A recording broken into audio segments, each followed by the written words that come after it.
Kabbalah is one of the most widely practiced forms of mysticism. Followers believe that decoding its ancient texts will reveal the answers to the greatest mysteries of life. In the 21st century, celebrities including Madonna and Britney Spears have taken up a modern interpretation of the practice. Yet the spread of Kabbalah has sparked controversy. Strict adherents warn that this mystical practice holds hidden perils. Throughout history, followers have coded their writings to protect Kabbalah's secrets. How many levels of understanding are there? Maybe infinite. So the more you have to decode the past, to decode the text, the more mystical it is, the harder it is to decode.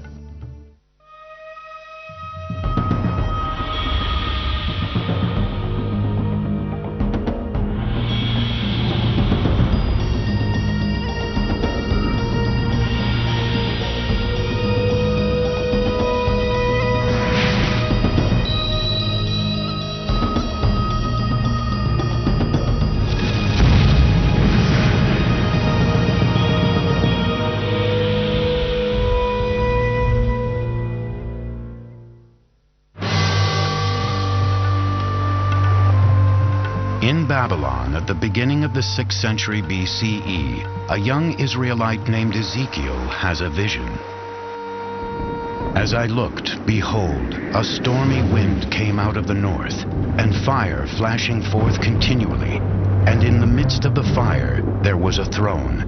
Sitting on the throne was a figure that looked like a man. Ezekiel believes he has peered into heaven and seen God seated on his throne. This vision captivates a group of Jewish mystics. They hope that by studying this image, they will one day see God for themselves and become one with the divine spirit. Jews who are seeking a mystical experience will try to reimagine what Ezekiel experienced. So it becomes the model for Jewish mystical ascent, really until the emergence of Kabbalah.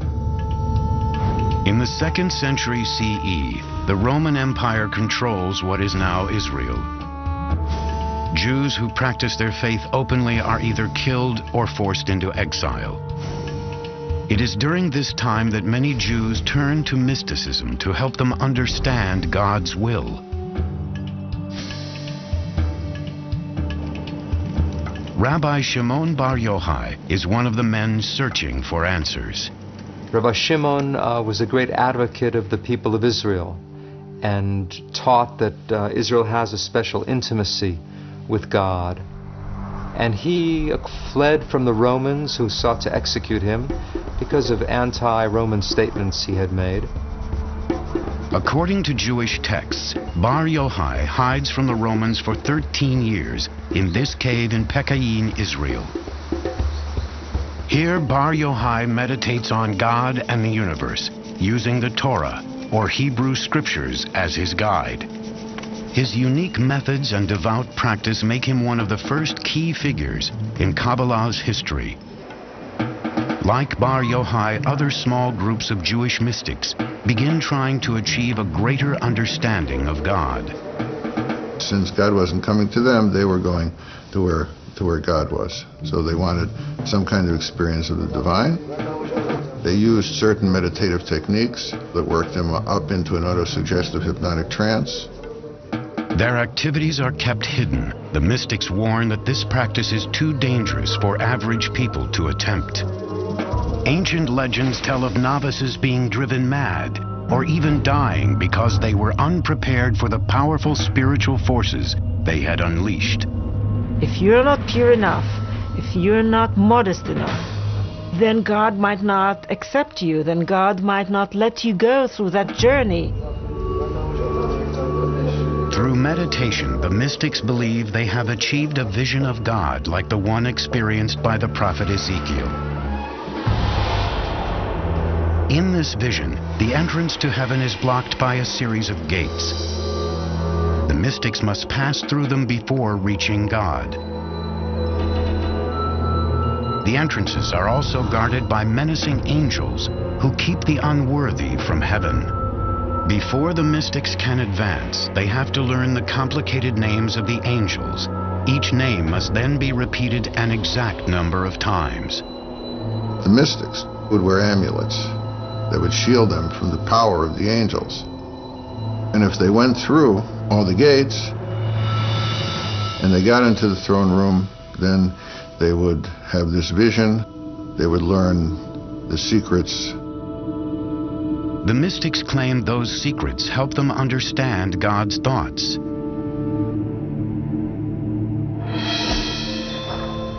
At roughly the same time, unknown mystics recorded a startling concept into an influential book.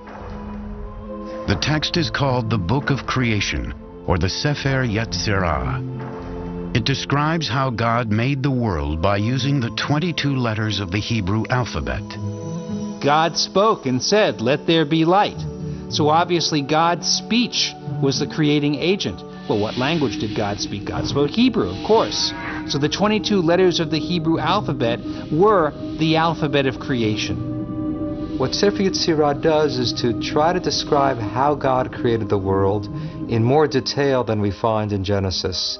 It builds on the notion that God created the world through language, but now it's not words so much as individual letters. And this is probably meant rather literally. God took the 3 letters Aleph, Bet, Nun, which spelled the word Even, stone. By combining those letters, a stone was created. And similarly with every object in the universe, God created by combining the letters with the numbers.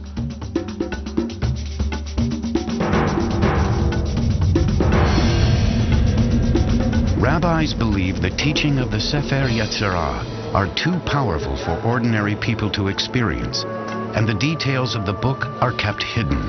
These mystical revelations remain underground for hundreds of years. In the 11th century, the Crusades begin a new wave of anti-Jewish persecution as Christian armies try to reclaim the Holy Land from the Arabs.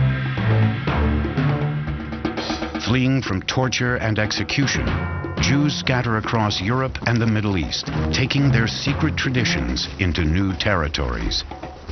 By the 13th century, the mystical teachings have spread to Jewish communities in what are now Germany, France, and Spain. The term Kabbalah, meaning receiving in Hebrew, now becomes widely used to describe the practice. We're really talking about a small group of Jewish teachers, rabbis, spiritual people who were gathering the earlier traditions, developing techniques of meditation, and reimagining God in some very startling ways.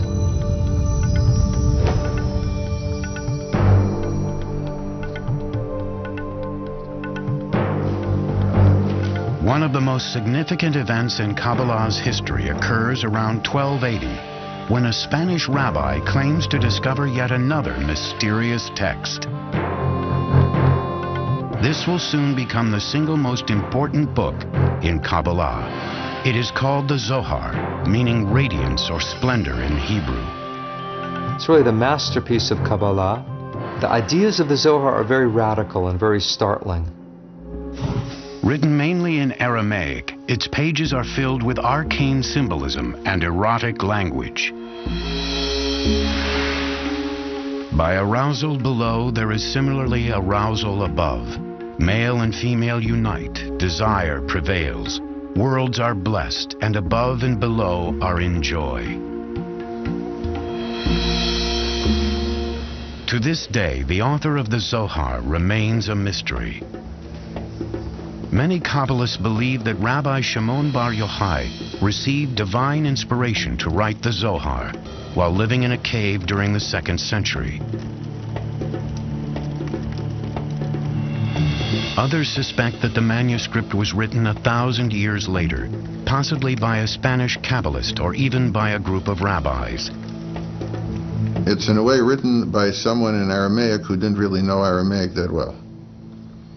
And you also strangely find words in medieval Portuguese and Spanish in the Zohar.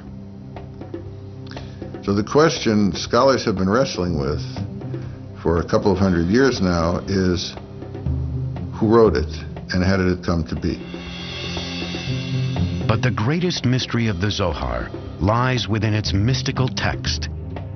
You have to work so hard to decipher it, and this is why it's so attractive, because of this beautiful game it plays with you of revealing and hiding. Decoding these complicated passages promises a greater understanding of God and his relationship with humans. The Zohar really sees the Bible as a secret code. Every event in the Zohar, every bit of narrative, every biblical law is telling something not only about what happens on earth, but about God's inner being. Kabbalists believe that if they can successfully decode the Zohar, they will unlock the mysteries of both heaven and earth. One of these secrets is a startling revelation about God's body and sexuality.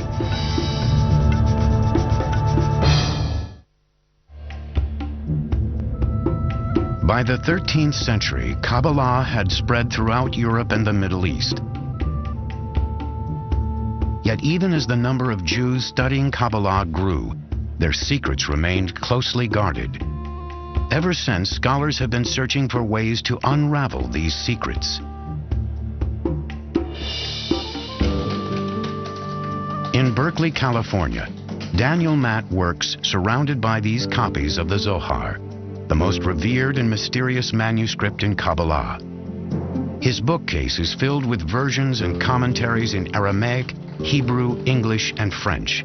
They come from libraries around the world. He hopes to complete the first English translation of the Zohar based on original Aramaic texts. This ambitious work is the latest attempt to understand a book that has perplexed scholars for over 700 years. I don't want to ruin the mystery or the strange, cryptic quality of the Zohar, but I'm trying to make it accessible to a contemporary reader. The Zohar is perhaps the most difficult Jewish text to translate. Most of its roughly 2,000 pages are in Aramaic, an arcane language that may have been used to further complicate the decoding process. On the surface, the Zohar is a novel which follows Rabbi Shimon Bar Yochai and a group of rabbis on a journey through what is now Israel.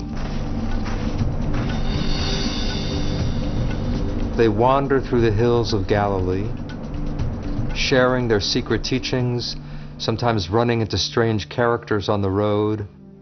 Kabbalists believe that the narrative holds clues that can explain hidden meanings in the Torah or Hebrew scriptures. Several examples can be found by re-examining the book of Genesis. Here, the Zohar overturns the traditional account that God expelled Adam and Eve from the Garden of Eden. The Zohar's interpretation illustrates a revolutionary belief that humans can direct God. But the Zohar asks a very radical question. It says, who kicked whom out of the garden? And the Zohar actually teaches Adam expelled God from the garden. It's as if we're still in the garden, but we don't realize it because we've expelled God. We've lost touch with the spiritual dimension. And the challenge is to regain some awareness, some intimacy with the divine. The further Kabbalists delve into the Zohar, the more cryptic the words become. It has a very rich symbolic system. This is a deliberated means to keep the Zohar for the elite only. The writers probably thought that only those who are spiritual enough will be able to decipher it. The major symbolic code found in the Zohar is the 10 aspects of God's personality, the 10 Sefirot. One popular interpretation shows these characteristics as a map of God's body. Kabbalists believe that if they can understand God's anatomy, they can learn how his powers work. These ancient drawings reveal that God's body is similar to humans.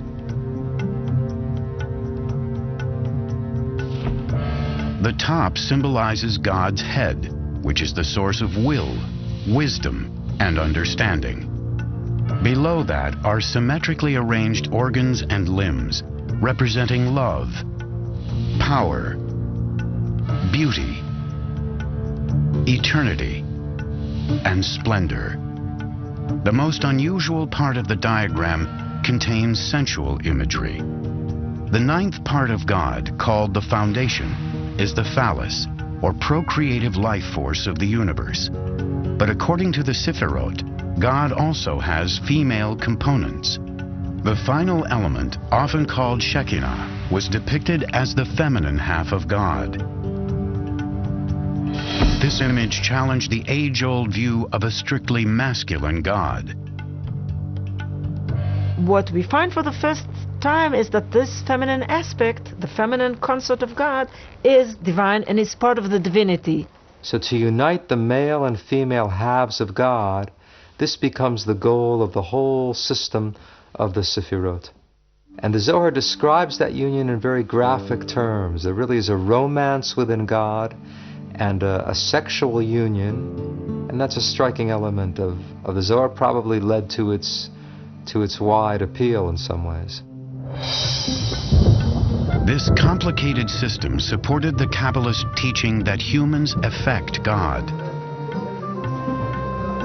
Students of the Zohar believe that human actions unite these masculine and feminine parts of God. How are the two halves of God united?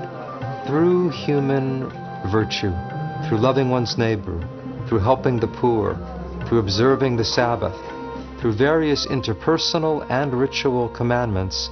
One brings together these two halves of God. You might say that this is how we actualize the divine potential in the world. The idea that God is dependent on human beings clashed with traditional beliefs that saw God as an omnipotent ruler. We, and this is, I think, an extraordinary idea of the Kabbalists, we have the ability, through the performance of sacred deeds, to nurture God, to influence God, to affect God, to be able to affect the divine disposition, which then will affect the flow down of divine grace to our world. But in this relationship, human sins create imbalance. In this case, human misdeeds, human unethical conduct, human evil empowers the cosmic evil, or somehow ruins the harmony within God and stimulates evil in the universe. Another revolutionary idea encrypted in the Zohar is that even a seemingly insignificant verse in the Hebrew scriptures can reveal how God feels and acts. In the Zohar, they read the Bible not only as a story about human beings, what's going on in human affairs, but they also read it on a mystical level as a story about what's going on within the inner life of God. According to the Zohar, biblical characters are often metaphors for God's thoughts and actions. The quality of loving kindness, for instance, came to be associated with Abraham in the Bible. So every reference to Abraham doing something was actually viewed as a reference to the role of loving kindness in the world. The Zohar also examines biblical events for hidden meanings. The flood, according to Kabbalah, is happening now. If you don't know that the flood is still going on, then you're drowning and you don't even know it. So various symbols of chaos and destruction from the Bible were also viewed not in the past tense, but as still unfolding.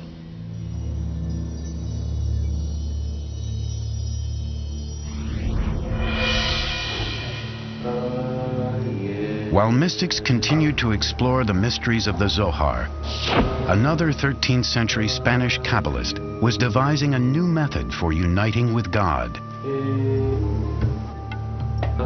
Abraham Abulafia's technique involved intense meditation and yoga-like movements.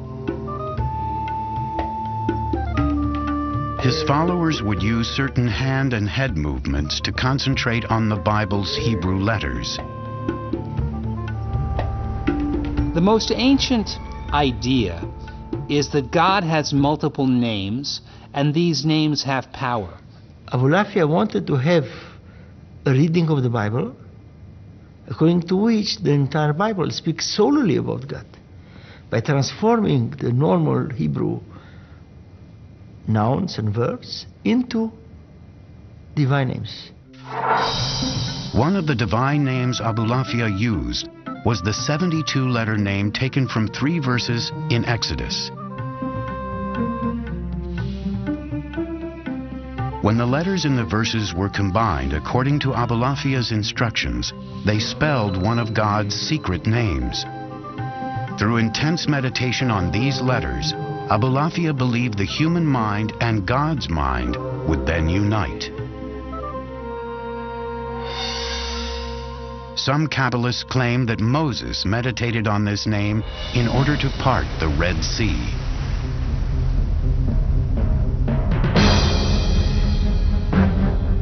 At the height of the Spanish Inquisition, King Ferdinand and Queen Isabella declared that all Jews must either convert to Christianity or be expelled.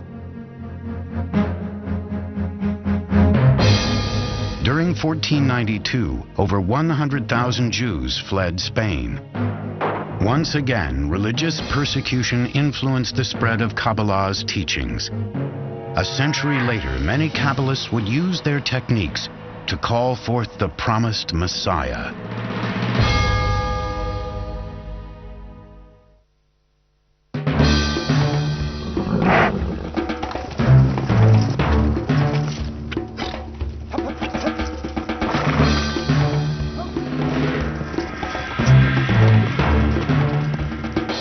In 1492, the Spanish Inquisition cast tens of thousands of Jews into exile. Many fled to the Holy Land. 90 miles north of Jerusalem, in the Galilee region, Jewish mystics known as Kabbalists settled in the town of Safed. A number of Kabbalists were attracted to Galilee, partly because Rabbi Shimon Bar Yochai, the hero of the Zohar, had wandered around the Galilee. Today, the dusty, winding roads of Safed are peopled by artists and lined with galleries. 5 centuries ago, however, Kabbalists believed that the Messiah would one day walk these same streets.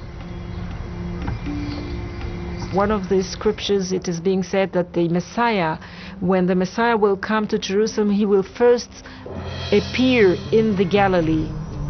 So they sort of want to be the first ones to catch him. The mystical text known as the Zohar taught that good behavior increased God's powers on earth. Based on this philosophy, Kabbalists hoped that a life of holiness would bring forth the Messiah. Kabbalists in Safed strove to become a perfect religious society. The feeling was that people have to help God bring the Messiah. They have to be pure enough. They would be up at midnight to say the prayers, and then up again at dawn to pray with the rising of the sun. Kabbalah masters in Safed instructed their followers to engage in meticulous meditation, fasts, and adherence to the Torah. The most famous leader was Rabbi Isaac Luria from Jerusalem. By the time Luria began teaching in Safed in 1570, he was regarded as one of the most important holy men of the century. As a young man, Luria had spent several years in seclusion near Cairo, Egypt. There, Kabbalists say, Luria studied the Zohar and had visions of angels and biblical prophets. There's some evidence that he used the Zohar as sort of a mantra that he would take passages of the Zohar and repeat it over and over again until he got deep inside it. In this trance-like state, Luria acquired extraordinary abilities. Rabbi Isaac Luria, he could look at a person's forehead and read everything about that person, somewhat like reading the palm. He was a healer. He could tell people's past lives and what has to be fixed. Luria believed that understanding a person's prior life would provide insight into their current problems. He taught a theory of reincarnation, in which he claimed that every individual is descended from a certain soul root after Adam and Eve. You're descended from either Cain or Abel, or you're descended from the three sons of Noah, Shem, Ham, and Japhet. So you have at least 5 options, if not more, of a basic soul root, and that soul root determines your essential nature. With Luria's help, many Kabbalists searched for links to their past. These burial sites around Safed took on an important role as Kabbalists tried to find the graves of their previous incarnations. They would take on the soul of the deceased who was lying there and speak with that person's voice. To this day, gravesite rituals and pilgrimages continue around Safed.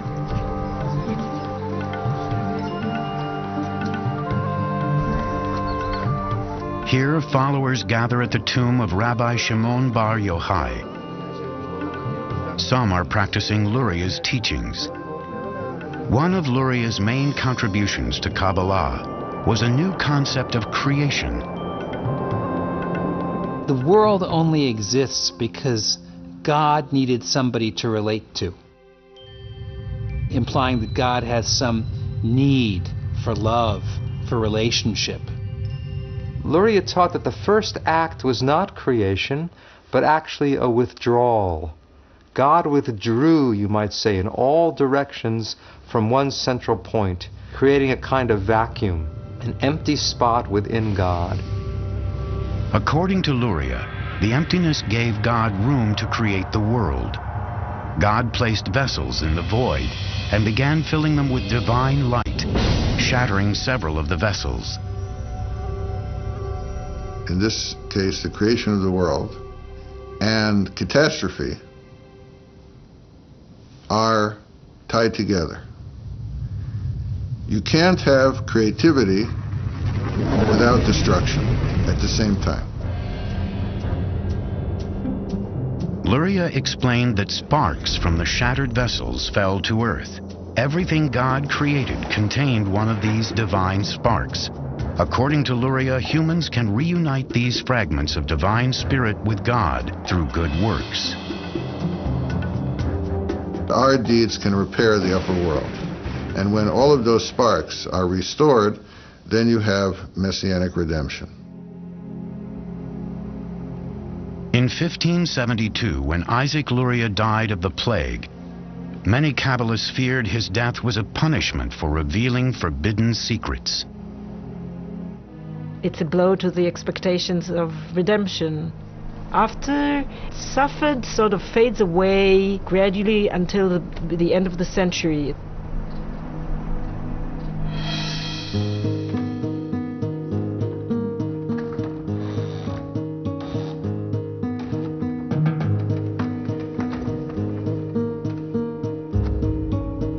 The invention of the printing press would soon spread Kabbalah's teachings like never before.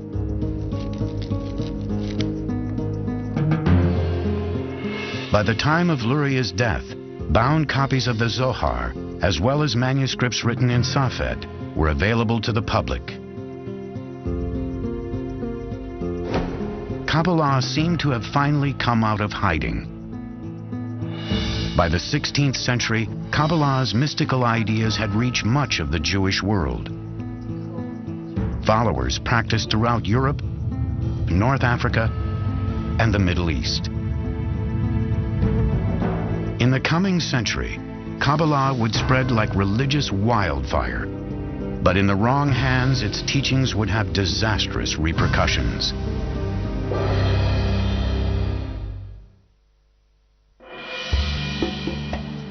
The 16th century was marked by the unprecedented spread of the Jewish mysticism known as Kabbalah.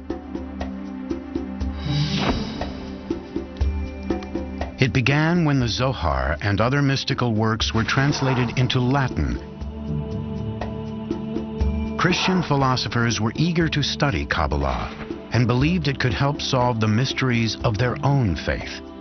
They're very much interested in Kabbalah, especially as the Zohar is perceived as a text that was written more or less in that period of Jesus Christ. Hence, they assume that there is an uncontaminated, pure Judaism of the time of Christ, which entails the truths of Christianity. This belief was the foundation of what is often called Christian Kabbalah. Renaissance thinkers also used Kabbalah to understand the works of Pythagoras and Plato, whose philosophies mirrored aspects of Jewish mysticism. Some scholars claim philosopher Gottfried Leibniz, who invented calculus, and even Isaac Newton studied Kabbalistic ideas. I wouldn't assume that modern science is based on Kabbalah, but certainly the people who created modern science and modern philosophy, there was an interest in Kabbalah. Meanwhile, Kabbalah was also being studied by two men who would unknowingly spark one of the greatest catastrophes in Kabbalah's history. Shabbatai Zvi was born in what is now Izmir, Turkey in 1626. As a young man, Zvi suffered from recurring nightmares about demonic attacks and turned to the Zohar for answers. Shabbatai Zvi was apparently a very gifted but very troubled young man who had reached a crisis by the age of 40. Scholars now believe Zvi experienced alternating states of deep depression and manic euphoria. The climax came when he staged a mock marriage between himself and a Torah scroll. It was the nature of his affliction to periodically violate the commandments publicly and be thrown out of a community on a wave of scandal. Banished by several Jewish communities in the Ottoman Empire, Zvi fled to Jerusalem, where he wandered through the streets reciting Kabbalistic chants. In 1665, Zvi met Nathan of Gaza, a young man studying Kabbalah. The two spent several weeks together traveling through what is now Israel. In time, Nathan became convinced that Zvi was the Messiah. Nathan proclaimed that the Messiah had appeared. The good news traveled from synagogue to synagogue in the Ottoman Empire and then in Europe. By 1666, the entire Jewish world was captivated by the coming of the Messiah. Shabbatai Zvi was a manic depressive, but a very charismatic manic depressive, and a lot of people gathered around him. Other people felt that the time was ripe. In fact, this might be what we've been waiting for.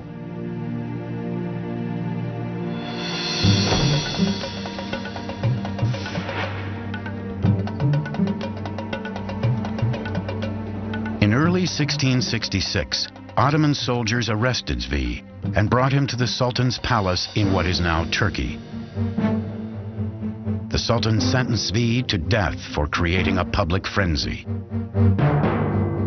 The Turkish Sultan gave him an offer you can't refuse, namely convert to Islam or I'll cut your head off, because if you are the Messiah and I cut your head off, you'll be able to put it back. Now, if Shabbatai Zvi had been willing to have been martyred, this might have created another phenomenon such as Jesus. Here's the Messiah dying for his faith. But Shabbatai Zvi took the easy way out and converted to Islam. When Zvi emerged from the palace a Muslim, a handful of supporters followed his example and converted to Islam.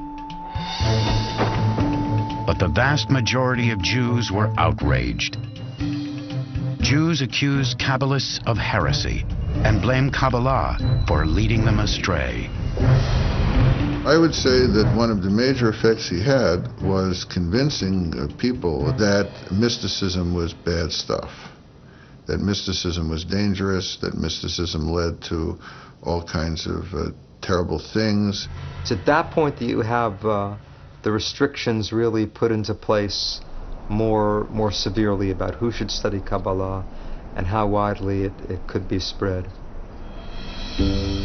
A few Kabbalistic circles continued to thrive in Eastern Europe, including a group whose practice became known as Hasidism. A rabbi and mystic called the Baal Shem Tov, or Master of the Good Name, became the leader of the Hasidic movement at the beginning of the 18th century. The Baal Shem Tov unified other mystical circles who were operating under the radar, as it were. While early Kabbalah had been reserved for a select few, Hasidism took elements of Kabbalah and made them accessible to ordinary people. Contrary to the strict meditation and study of early Kabbalah, Hasidism emphasized celebrating God in everyday life. Hasidism also encouraged a more open exchange of Kabbalistic ideas. There's a democratic impulse in Hasidism. Anyone can serve God, anyone is beloved of God, if one discovers the spark. So this idea of the hidden sparks, which had appeared in Kabbalah, now it becomes a technique of finding God in the world. While the larger Jewish population continued to shun mysticism, Hasidic Jews preserved Kabbalah's traditions throughout the 1800s. Today, Kabbalah has taken on an entirely new appearance in the City of Angels. Some scholars believe this trend is precisely what early practitioners had feared most, that Kabbalah would fall into the hands of the spiritually unprepared.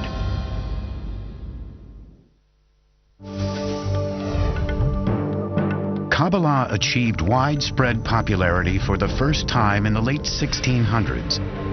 But when the mystical practice became linked to a false messiah, Kabbalists across Europe and the Middle East were shunned. For the next 250 years, Kabbalah remained in the shadows of Jewish life. In the 1930s, a German historian named Gershom Scholem began to rediscover the teachings of Jewish mysticism. He spent many, many years traveling through the libraries of Europe and cataloging and reading these manuscripts, some of which had simply not been opened for decades or in some cases centuries. You could say that he made this material accessible to the Western world. As Hitler's Third Reich spread terror throughout Europe, Jews found themselves struggling to understand the persecution, torture, and murder faced by their people. Kabbalah's belief that evil deeds could throw the universe out of balance was tragically underscored by the Holocaust. With over 6 million Jews killed, the world had reached one of its darkest hours.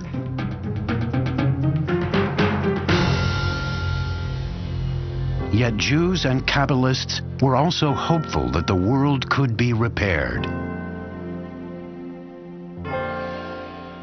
At times of crisis, at times of suffering, when people are trying to satisfy their own need for order and meaning and fulfillment, mysticism can provide some of the answer to that.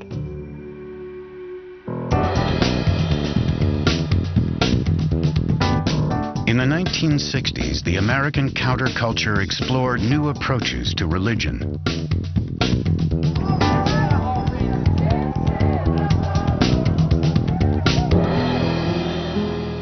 One of those spiritual seekers was Philip Berg, a rabbi from New York. In the late 1960s, Berg traveled to Israel where he delved into Kabbalah's teachings. Berg soon devoted himself to studying the ancient practice. His goal was to share Kabbalah with the masses. He reshapes it by presenting it in a way that someone who's not versed in Kabbalistic text and doesn't know much even about Judaism can understand these ideas and apply them for his way of life. Berg's simplified interpretation of Kabbalah spread quickly. At the beginning of the 1970s, Berg opened his first Kabbalah center in Tel Aviv. During the 1980s, Philip Berg and his family constructed a Kabbalah empire based here in Los Angeles.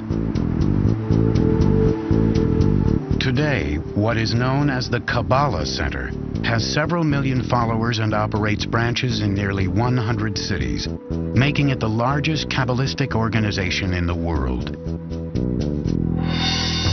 Here at the LA headquarters, Kabbalah has caught the attention of celebrities seeking a spiritual dimension to their lives. Berg's two sons help promote the concept that unlike the restricted Kabbalah of the past, this practice is open to all. We offer Kabbalah for everyone, without any barriers, race, sex, religion, anything. So we're very excited about the opportunity of bringing this wisdom, which has been hidden, to the masses by making it accessible, understandable, and practical. By opening the doors to everyone, the Kabbalah Center has opened itself to harsh criticism. You have all of these Hollywood people jumping on the Kabbalah bandwagon, but many of them are not Jews and they're not observing Jewish law. Whether they're studying the real Kabbalah, I doubt it. They tend to say, here's a sacred name, here's a sacred practice, that will bequeath to you some Kabbalistic power. The Kabbalah Center emphasizes ancient practices such as meditating on the 72 names of God and making pilgrimages to Kabbalist sites in Israel, like Madonna did in 2004. A pop star called Madonna adopting Kabbalah, I think this is, in a nutshell, this is postmodern cult spirituality for you. It's really a match made in heaven between Kabbalah Center and Madonna. Wearing religious objects is also popular, such as tying a red string around the wrist to ward off evil forces. The practical Kabbalah, the world of amulets as it is today, is an aspect that they can touch, that they can read, that they can feel, that's physical. And these are all things for which theoretical Kabbalah doesn't touch them, doesn't reach them. New Kabbalah is study Kabbalah not in order to understand the universe, the secrets of the universe, but in order to find a practical way of making your life better. Decoding Kabbalah has been a complex mystical journey for thousands of years, and the quest to control its secrets continues to this day. I think there is a struggle of possession of Kabbalistic knowledge, who's in the possession of interpreting it and explaining its worth and significance to the wider world. Okay, you could have a thought and that can connect you to God. That's what Kabbalah is about. This true, serious, deep study of Kabbalah is going on and will continue. I'm sure that a lot of them who are not the not sincere ones will, simply drop out sooner or later. Many followers say that even with absolute dedication, it is impossible to discover all the hidden meanings within Kabbalah. But there's another whole level that the Kabbalah says. There's so many layers and levels of Kabbalah that you could take your whole life and you're still not going to finish learning the universe of Kabbalah. This ancient mystical wisdom will no doubt continue to reveal new mysteries to the modern world. People search for new techniques and means and paths to make their lives spiritual. So I think as long as there will be humanity, there will be mysticism. It's something very ancient and something very immediate and contemporary at the same time. And I think that's what makes Kabbalah so intriguing, is that It's both new and ancient. There's questioning, why are we here in the world? There's questioning about the nature of God. And Kabbalah does promote and try to answer those questions.